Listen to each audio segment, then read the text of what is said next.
जीसु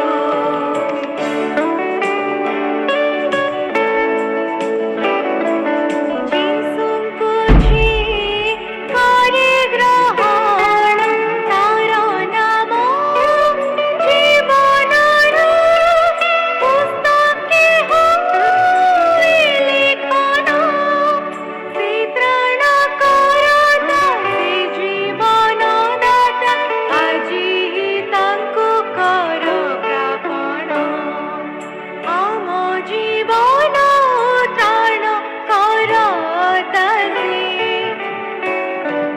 ପ୍ରଭୁ ଯୀଶୁ। ପ୍ରିୟ ଶ୍ରୋତା ବନ୍ଧୁ, ଆପଣ ସମସ୍ତଙ୍କୁ ନମସ୍କାର ଜଣାଏ ଆଜିର ଏହି ହିତବାଣୀ କାର୍ଯ୍ୟକ୍ରମକୁ ସ୍ୱାଗତ କରୁଅଛି।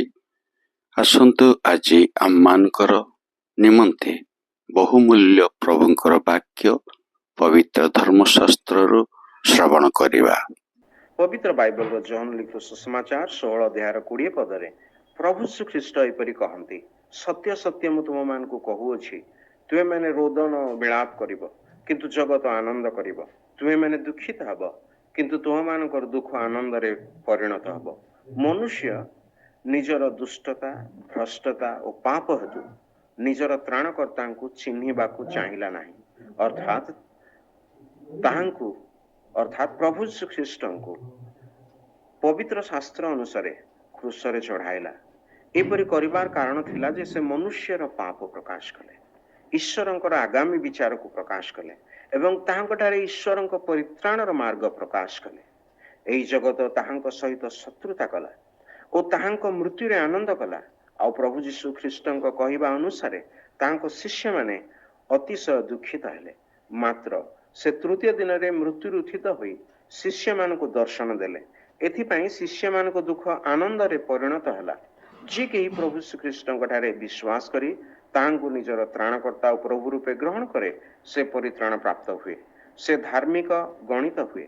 ଆଉ ଏହି ଜଗତର ଦୁଷ୍ଟତା ଓ ଭ୍ରଷ୍ଟତା ଅତି ଦୁଃଖର ସହିତ ସହନ କରେ। କାହିଁକି?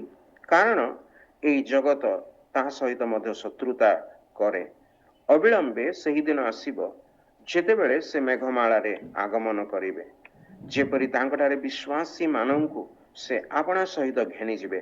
ସେତେବେଳେ ସେମାନଙ୍କ ସମସ୍ତ ଦୁଃଖ ଆନନ୍ଦରେ ପରିଣତ ହୋଇଯିବ।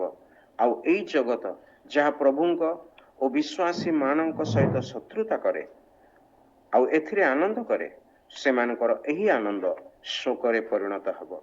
ତେବେ ପ୍ରିୟ ବନ୍ଧୁ, ଆପଣ କେଉଁଟା ଚାହିଁବେ? ଆପଣଙ୍କ ଆନନ୍ଦ ଶୋକରେ ପରିଣତ ହେବା ନା ଆପଣଙ୍କ ଶୋକ ଆନନ୍ଦରେ ପରିଣତ ହେବା?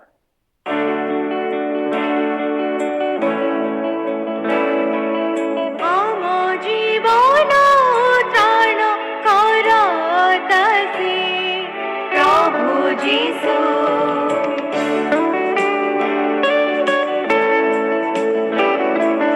ଯୀଶୁଙ୍କୁ କରି ଗ୍ରହଣ ତାର ନାମ ଜୀବନର ପୁସ୍ତକେ ହୋଇ ଲେଖନ ସେ ତ୍ରାଣକର୍ତ୍ତା ସେ ଜୀବନଦାତା ଆଜି ତାଙ୍କୁ କର ପ୍ରାପଣ ଆମ ଜୀବନ ତ୍ରାଣକର୍ତ୍ତା ସେ